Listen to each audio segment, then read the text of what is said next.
Hi everyone. I'm happy to be here with you on this Martin Luther King Day celebration. But am I really here? Wait a minute. Are you really there? Buddha taught that things are not what they appear to be, didn't he? And he also taught that they are not otherwise either.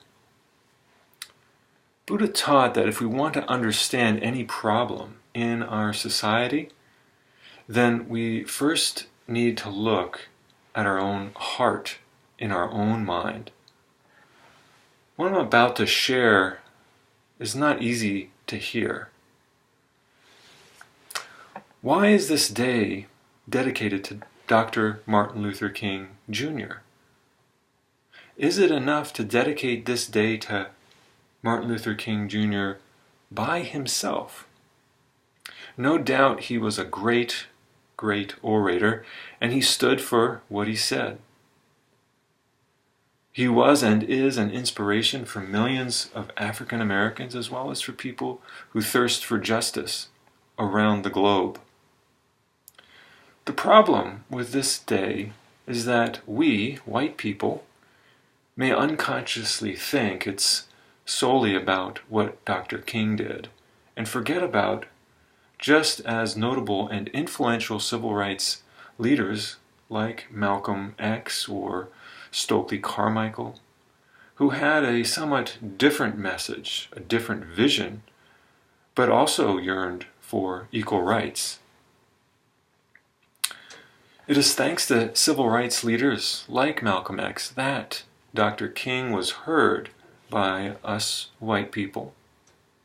White people, generally speaking, have a much more difficult time stomaching the truth that Malcolm X spoke, favoring the more palatable words of Dr. King. In a sense, Malcolm X made Dr. King who he was. It's much easier to hear him than it was Malcolm X. When millions of African Americans were and are tortured, murdered, and incarcerated because of their skin, how can white people continue to live with the expectation that people of color simply turn the other cheek? This is what Malcolm X, part of his message is. The anger of the black community is justified. The United States has only 5% of the world's population, yet we incarcerate 25% of the world's prisoners. Those behind bars in our country are disproportionately black. According to Michelle Alexander's book, The New Jim Crow, slavery was masked by Jim Crow laws, and today it is masked by the mass incarceration of black people. The underlying pattern of slavery, which set the foundation of our country, has yet to be dismantled. Slavery is like the HIV virus. It can't be detected easily by the immune system, but it's there, infecting our whole society. White, black, brown, yellow, and red cells. Dismantling what Dr. King fought so hard and gave his life to dismantle will require far more than a day of remembrance.